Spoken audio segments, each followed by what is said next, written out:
So morning all, out with RB and the guys from Eclipse Motorcycles, and today we're test riding this. Haven't seen one of these in absolutely yonks. LXR 380. So we're just going to have a quick look around the bike. Exactly the same as the LXRs, the old Euro 4 LXRs. This is in the red, the white and the black. As always, that's stainless exhaust, and you've got those nice discs to the front and the rear on this one. Seat is absolutely beautiful on this one. We've done about 5 miles on it so far, test riding, and this is another one of the test rides. So we're going to get out and we are going to fire this one up. Now this one doesn't lean as much as the new LXRs. I don't like the new lean angle on the LXRs. It's very excessive, and obviously if you're parking near a curb, that bike is going to be over like that. Just a thing I picked up on the new LXRs and the LXSs. Now this one has a 6-speed box. It's got ABS on it, and we've done 6.4 miles. Now the mirrors on this, absolutely perfect. I've literally got about that much of my shoulder in the mirror, but I've got all this on the outside to see the traffic. So very, very well positioned mirrors, as you always get on the LXRs. And the grunt off of this is totally different to what you'd hear on the LXR 125. Front brake is absolutely perfect on this. While I'm waiting for this car to clear, obviously this has the adjustable suspension on it as well. All the standard setup of horn, indicators, lights and your pass light to the rear on this one. And it's got that analog and the LED dash on it, so mix of the two, standard what you get on the LXRs. But the grunt off of this and that 6-speed box, absolutely perfect. Obviously they've changed the road all down here, so I've got to sit at 40 miles an hour. It's alright, because that is my test mileage. Obviously on the 380 we can go a little bit faster because it is a bigger CC engine, so we're going to do 45 on this one, 45 bordering 50. Now this one is going out to our customer Gary, and this one's got to travel quite a way, all the way up to him, so we're going to make sure this is absolutely perfect before it goes out. And so far this is second ride test. It's going to have about 2 or 3 on this, and we're going to crank up quite a bit of mileage on this one. But just have a listen to that burble. Sounds really good for the 380 motor. Now obviously when these first come out, and we're talking a couple of Christmases ago now, certain blogger, Spicy 110 and myself got a choice of 2 bikes. I wanted the Vendetta 250. Spicy ended up getting the Vendetta. I ended up getting the LXR, and I did the first run on this back a couple of Christmases ago, so go out and check that video. And obviously it's been a while since I've got back on an LXR 380. A nice steady 50, that's kicking around about 4,500 RPM, and then drop it back down to 45. And everyone says, oh yeah, but it's a 380, you can go a lot faster. We have very, very set limits and strict procedures and policies in place where we do not take 125s over 40 or 45. And obviously bigger bikes, and even the used bikes, I tend to obviously sit them at a decent speed. I don't tend to rag them around or ride them like I stole them. Nice and steady on them, and obviously the customer gets to see that their bike is being ridden correctly, rather than some loon in the garage absolutely airing around. Oh, ride tested your bike, mate, I did 65 on it. Yeah, it's a brand new motor, guys, so we're going to take our time on this one. 45 to 50, nice and steady, and just wear that engine in gently, just altering my rev range, and then obviously dropping back down to 45, lowering the revs off, and then bring it back. So up and down, varying my rev response.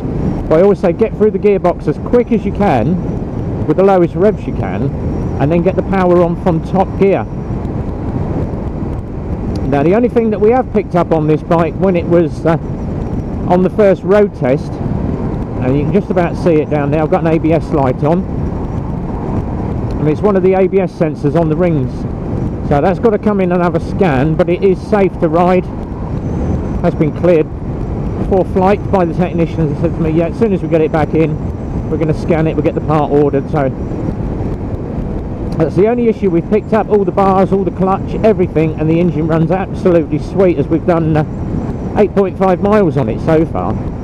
As I say, the only issue that we found is that ABS, hence why we do a lot of ride testing to pick up. Now, this didn't come in on the first ride, and it wasn't until I got back to the end of the first ride that that came on. And obviously we picked up on it, we put a warranty claim in and just scan it and get it off. But that's what warranty is there for. And people say, why do you take 3 weeks to turn a bike around? Because of that. That is the reason why. Now, if this bike, if a customer had come into a dealer and gone, oh, you got an LXR 380, yeah mate, we'll turn it round in 2 days. Two days, or it might be a week. If you've got an issue like that, what are you going to do? Are you going to delay the customer? Or are you going to get it sorted out before it goes to the customer? It's quicker to get it sorted out than it. Customers like, oh, I've got to go back, I've got to get this done under warranty, I'm not going to get my bike again for another 2 days. That's why we take 3 weeks to do everything. Problems resolved during the build, PDI and ride testing. Now obviously if you're getting it for 2 days, how do you know it's been ridden the correct amount of mileage? How do you know that they're going to resolve any issues that have been found? And how do you know that that bike is going to be absolutely perfect? Hence why we do a lot of PDIs, a lot of QCs, a lot of ride testing to make sure everything is absolutely perfect, and that be the reason why. Now obviously we had a customer come in yesterday and it wasn't one of our bikes. He's bought it from a local dealer close to us, and it was a second-hand ISCA. And he said, oh, the guy's maintained it, serviced it, blah, blah, blah, blah, blah, blah, blah. Yep, cool. But it runs like a bag of spanners. It don't idle, I have to keep revving the engine, and it's thrown an engine light. What fuel are you putting in it? Well, I fill up at Morrison's all the time. Okay, try switching your, get rid of your Morrison's fuel and put some V-Power in it. And I wouldn't run your bike on supermarket fuel. It is very, very low grade. That's why supermarket fuel is cheap. And you go, oh, okay. I said, but normally, something like that, unless the bike's been scanned, and they had scanned it, he took it back and they scanned it and they brought it back and he went, oh, it's TPS. They've just told me it's TPS. Yes, throttle position sensor. That's why it's not idling. And I did the reset on it. Very, very simple. And it's a certain thing you do with the ignition key.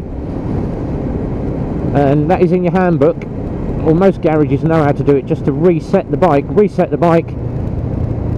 And it didn't idle at all. You had to keep the bike rev, but once you got your revs there, it was fine. Yeah, it's throttle position sensor.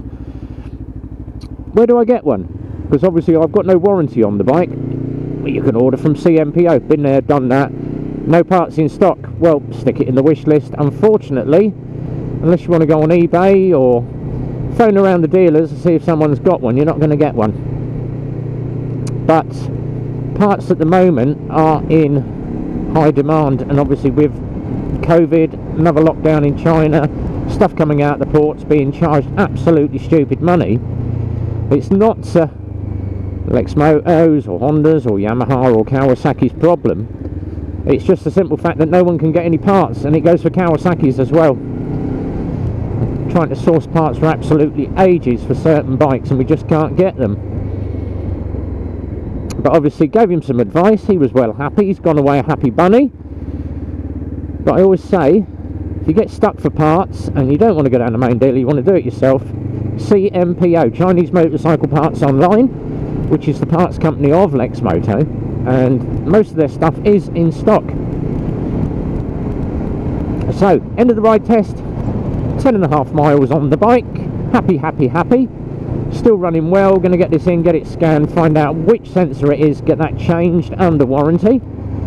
And we've got all the bikes in now, so LXRs are in, LXSs are in, Titans are in, we've got the Echoes in, we've got the SEs in, I've got a Vogue 500 in, which is going to be viewed today.